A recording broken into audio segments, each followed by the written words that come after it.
திரு ஆசீர்வாதமாச்சார், இங்க இந்திய அரசமைப்பு சட்டத்தையே ஏற்றுக்கொள்ளாதவர்கள், குறிப்பா RSS இயக்கம் அதை எதிராக நிறைய கருத்து சொல்லியிருக்கு. அதை திரு ஜெயராம் ரமேஷ் அவர்களும் குறிப்பிட்டிருக்கிறார். ஆர்கனைசர்ல எழுதப்பட்ட விஷயங்கள்லாம் என்ன அப்படிங்கிறத மேற்கோள் காட்டியிருக்கிறார். அப்படியான ஒரு கட்சி இன்றைக்கு அரசமைப்பு சட்டத்தின் மீது கவலை கொள்கிறதா அப்படின்னு கேட்கிறார் திரு பிரியன். அதுக்கு முன்னாடி எனக்கு கொஞ்ச நேரம் அதிகமா ஏன்னா 3 பேர் வைத்த குற்றச்சாட்டை நான் பதில் சொல்லிருங்க. அதனால அன்இன்டரப்டட் டைம். நம்பர் 1 ராபர்ட் ஒன்று சொன்னாரு, அது இந்த வீடியோ கூட டாக்டர்ட் வீடியோவா இருக்கலாம் அப்படின்னு. நண்பருக்கு சொல்ல நான் என்ன விரும்புகிறேன்னா, சன்சத் டிவி அப்படின்றது ஒரு டெலிவிஷன் சேனல். அந்த சன்சத் டிவில அது ஒளிபரப்பாச்சு. உங்களுக்கு நேரம் இருக்கும் பொழுது தயவு செய்து அது பாத்தீங்கன்னா அதனுடைய உண்மை நிலவரம் தெரியும். ஏன்னா நாங்களும் பார்த்தோம், அதை லைவா நாங்க பாத்துக்கிட்டு இருந்தோம். அடுத்தது நம்பர் 2 இந்த பார்லிமெண்ட் செஷன் ஆரம்பிக்கிறதுக்கு முன்னாடியே நாங்க அலுவல் பரிந்துரை குழுவோடைய ஒரு மீட்டிங் நடந்துச்சு. அதுல மத்திய அரசு சார்பாக மொத்தம் 16 மசோதாக்களை இதுல டிஸ்கஸ் பண்ணி பாஸ் பண்றது. அது மட்டும் இல்லாம சப்ளிமெண்டரி டிமாண்ட்ஸ் ஃபார் கிராண்ட்ஸ், அதாவது ஒவ்வொரு அமைச்சகத்துக்கும் துறைக்கும் பணம் ஒதுக்குனது, எந்த பட்ஜெட்ல நம்ம பணம் ஒதுக்கணும் அப்படிங்களா, அதை ஓட் பண்ணி அப்பதான் மாநில அரசுகளுக்கு போய் சேர வேண்டிய பணமும் போகும். இப்போ நேத்து இவங்க ஆரம்பிச்சாங்க. என்ன ஆரம்பிச்சாங்க? அதானின்னு பேசுனாங்க. இப்போ இந்த இவரு நம்ம MP இருக்காங்க, அவங்களுக்கு இந்த நடைமுறை தெரியும், பாராளுமன்றத்துடைய ப்ரொசீடிங்ஸ் தெரியும், லோக்சபாவோட ப்ரொசீடிங்ஸ், ராஜ்யசபா ப்ரொசீடிங்ஸ் என்ன அப்படின்றது அதுக்குரிய ரூல்ஸ் அண்ட் ப்ரொசீஜர்ஸ் தெரியும். அதாவது நம்ம அவைக்குள்ளார நம்ம யார பத்தி விசாரிக்கிறோமோ அந்த நபர் பாராளுமன்றத்துக்கு உள்ளார இப்ப லோக்சபால விசாரிக்கணும் பேசிக்கிட்டு இருக்கிறோம் அப்படின்னு வச்சுக்கோங்களேன். அந்த உறுப்பினர் அல்லது அந்த தனிப்பட்ட நபர் லோக்சபால இருந்தால் மட்டுமே விசாரிக்க முடியும். அல்லது ராஜ்யசபால நம்ம விசாரிச்சோம், அதை பத்தி அவரோட பேர் எடுத்து நம்ம பேசணும் அப்படின்னா அந்த குறிப்பிட்ட உறுப்பினர் அந்த சமயத்துல ராஜ்யசபால இருக்கணும். ஏன்னா ரைட் டு டிஃபென்ஸ் அப்படின்றது நம்மளுடைய ஃபண்டமெண்டல் ரைட். அதை யாருமே ஒதுக்க முடியாது. அதுக்கு லோக்சபாவுடைய ப்ரொசீடிங்ஸும் உதாரணத்துக்கு அர்ஷத் மேத்தாவுடைய ஒரு பங்குச்சந்தை மோசடி குறித்து பேசுறோம் அப்படின்னா, நாடாளுமன்றத்தில் அவர் இல்ல அப்படின்னா அந்த விவகாரம் குறித்து பேசவே கூடாது அப்படின்னு தான் அர்த்தமா? சரியான பாயிண்ட் பாலவேல். இல்ல, நீங்க ரொம்ப வே பேக் 1992க்கு போயிட்டீங்க. தயவு செய்து ரீசெண்டா 2010 2011 நீங்க லோக்சபா ராஜ்யசபாவோட ப்ரொசீடிங்ஸ் எடுத்து பாருங்க. 2G கேஸ் பத்தி திரு ராஜா அவர்கள் மிகப்பெரிய ஒரு விவாதத்துக்கு பதில் சொன்னார்.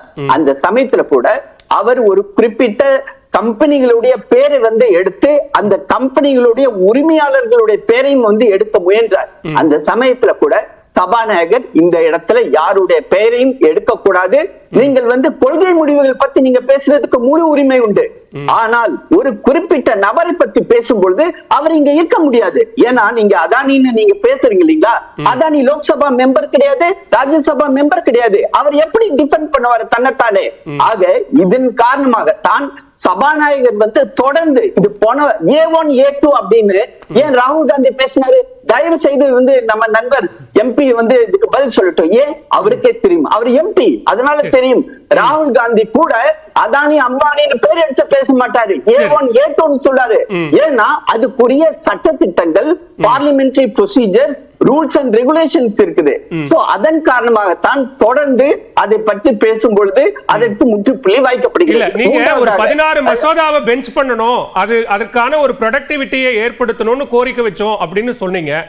திரு கலாநிதி தொடக்கத்திலேயே சொன்னார், இன்றைய நிகழ்வு அப்படிங்கிறது நீங்க சொன்ன மாதிரி ஆஸ் பர் ஷெட்யூல் 1 மணி நேர நிகழ்வு தான். அந்த 1 மணி நேர நிகழ்வுக்கு பிறகு அவையை தொடர்ந்து நடத்தி இருக்கலாமே, ஏன் அந்த நிகழ்வோட அவை ஒத்திவைக்கப்பட்டது அப்படிங்கிற ஒரு கேள்வியை முன்வைக்கிறார். அது நியாயம் தானே? அதாவது எப்படின்னா, ஹவுஸ் அதுக்கப்புறமேட்டு இன்னையோட PSC, அதாவது பிசினஸ் அட்வைசரி கமிட்டி மீட்டிங்ல இப்படிதான் முடிவானுச்சு. எப்ப ஜனாதிபதி பேசுறாங்களோ அதுக்கு பிறகு அந்த அவையை நடத்துறது நார்மலா கிடையாது. அதுக்கு அடுத்த நாள், அதாவது நாளைக்கு காலையில 11 மணிக்கு தான் லோக்சபா ராஜ்யசபா முடிவாகும் அப்படின்றது BSc மீட்டிங்ல முடிவானது. இன்னொரு முக்கியமான ஒரு பாயிண்ட், நீங்க அரசியலமைப்பு சட்டத்தை மாத்துறீங்க அப்படின்னு 106 தடவை நாம வந்து இதுவரை மாத்திருக்கோம். கடைசியா 106வது வந்து மகளிருக்கு இடஒதுக்கீடு பாராளுமன்றத்திலையும் சட்டமன்றங்களையும் கொண்டு வந்தது 106. அதுல பிரதமர் மோடி கொண்டு வந்தது 8 முறைதான். அதுக்குரிய பட்டியல நீங்க நேரம் கொடுத்தீங்கன்னா நான் படிக்கிறேன். ஆனா இவங்க காங்கிரஸ் கட்சி சேர்த்து பதில் சொல்லிட்டீங்கன்னா நாங்க மத்தவங்களுடைய அதை நான் சொல்லிடுறேன். அதாவது வந்து 90 முறைக்கு மேல அரசியலமைப்பு சட்டத்தை வந்து மாத்திரவங்க வந்து காங்கிரஸ் கட்சி. அதிலும் குறிப்பாக இவங்க கொண்டு வந்தாங்க இல்லைங்களா எமர்ஜென்சி.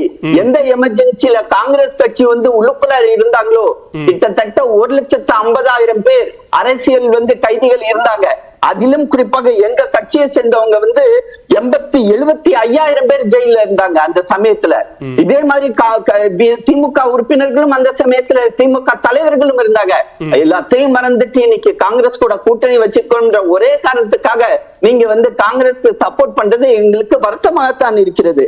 ஆக ஜேபிசி கேட்டாங்க, ஜேபிசி கொடுக்கப்பட்டது. இப்ப அவங்க ஜேபிசி வந்து கேட்டதுக்கு பிறகு இப்ப என்ன சொல்றாங்க, ஜேபிசி நீங்க கொடுத்துறீங்க, இத்தனை நாள் கூட்டம் நடந்துச்சு, எங்களுக்கு இந்த கூட்டம் பத்தாது, எங்களுக்கு இன்னும் 1 மாசம் வந்து டைம் லிமிட் கொடுங்க அப்படின்னு எக்ஸ்டென்ஷன் கொடுக்கறாங்க. பிஎஸ்சி மீட்டிங்ல நாங்க சொன்னோம், அதாவது வக்ஃப் பில்ல பத்தி நம்ம டிஸ்கஸ் பண்ணணும்னு. அப்ப ஒரு ஜேபிசி மீட்டிங் முடிஞ்சு அது கிட்டத்தட்ட வந்து அதனுடைய ரிப்போர்ட்டை வந்து ரெடி பண்ணலாம்ன்ற சமயத்துல கடைசி நேரத்துல கோல் போஸ்ட யார் மாத்திரா? நாங்க மாத்திரமா? இல்ல, நாங்க ரெடி, எங்களுடைய ஜேபிசி ரிப்போர்ட்டை நம்ம வந்து டேபிள்ல வைக்கலாம் தான் நாங்க சொல்றோம். ஆனால் கோல் போஸ்ட இவங்க மாத்துறாங்க. ஏன் தெரியுமா? அடுத்த வரக்கூடிய பிப்ரவரி மாசம் ஆரம்பிக்கக்கூடிய அந்த பாராளுமன்றத்தில் ஒரு மசோதாவுக்கு பரவலாக எதிர்ப்பு இருக்கக்கூடிய நிலையில அந்த மசோதா தொடர்பாக இன்னும் விவாதிக்கணும் அப்படின்னு கேட்கிறது தவறா? எத்தனை நாள் விவாதிப்பாங்க? பாராளுமன்றத்துல தான் விவாதிக்க போறாங்களே சார். ஜேபிசி வந்து ரெகுலரா மீட்டிங். அந்த ஜேபிசி மீட்டிங்ல கூட திரிணாமுல் காங்கிரஸ் கட்சியை சேர்ந்த ஒரு உறுப்பினர் ஜேபிசியோட தலைவர் மேல கண்ணாடி, அதாவது water bottle, glass water bottle தூக்கி எரிஞ்சு அவருக்கு காயப்பட்டுச்சா இல்லையா? இதுதான் ஒரு பாராளுமன்ற உறுப்பினர் மற்றவர்களுடைய கருத்தை வாங்கிக்கலாம். அரசமைப்பு சட்டத்திற்கு எதிரான நிலைப்பாட்டை கொண்டிருந்தது RSS. அதன் வழிவந்த பாஜக இன்றைக்கு அதன் மீதான அக்கறையை வெளிப்படுத்துவது அப்படிங்கிறதுல இருக்கக்கூடிய முரண்பாட்டை கேள்விக்குள்ளாக்கினார். அதுக்கான பதில் மட்டும் சொல்லிடுங்க. அதாவது அரசியலமைப்பு சட்டத்தை இன்னைக்கு வந்து 75வது வருடத்துக்குரிய இந்த விழாவை எடுக்கணும்னு சொன்னதே திரு நரேந்திர மோடி அவர்கள் தான். அந்த சமயத்துல கூட 2015 அந்த ப்ரொபோசல் வைக்கும் போது கூட 2 நாள் இவங்க அவையில வந்து இதுதான் பேசினாங்க. நாங்க தான் ஜனவரி 20 இது நம்மளுடைய குடியரசு தினத்தை அன்னைக்கு வந்து நம்ம பண்ண போறோமேனு. எது முக்கியமான நாள்னா இன்னைக்கு தான் பாபா சாஹேப் அம்பேத்கர் எடுத்து கொடுக்கிறாரு. ராஜேந்திர பிரசாத் அதை வாங்கி அதை வந்து அக்செப்ட் பண்றாரு. சோ இதுதான் மிக முக்கியமான நாள். அடுத்ததாக வந்து நண்பர் வந்து பல கேள்விகள் கேட்டாரு. இந்த வந்து அரசியலமைப்பு சட்டத்தின் மூலமாக தான் முத்தலாக் அப்படின்றத ஒழிச்சு முஸ்லிம் பெண்களுக்கு ஒரு உரிமையை நாங்கள் வாங்கி கொடுத்திருக்கிறோம். அதே மாதிரி மகளிர் இடஒதுக்கீடு 2029 தேர்தல் நடக்க இருக்கிறது. நம்மளோட சகோதரிகள் பாராளுமன்றத்தில் 3 1 பங்கு வந்து அமர இருக்கிறார்கள். அதே மாதிரி சட்டமன்ற தேர்தலில் சட்டமன்றங்கள் அனைத்து சட்டமன்றங்கள் இல்ல வரப்போ சார், அதாவது அதுல என்ன கொண்டு வந்திருக்கோம், சென்சஸ் முடிச்சோம்னா நம்ம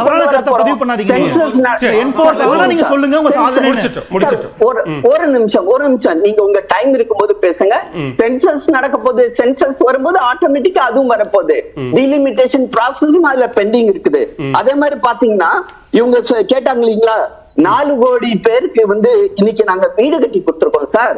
நாங்க 5 கோடி பேருக்கு வந்து கேஸ் கனெக்ஷன் கொடுத்திருக்கோம். இதெல்லாம் எந்தெந்த வந்துச்சு? இந்த அரசியலமைப்பு சட்டம் இந்த முதல் பக்கத்தை படிச்சீங்களே, பிரியாம்பல் எல்லாரும் சரிசமம் அப்படின்னு படிச்சீங்களா? எந்த ஒரு வித்தியாசம் இல்லைன்னு சொன்னோம். அதன் காரணமாக உருவானதுதான் இதெல்லாம். சரி, ஓகே.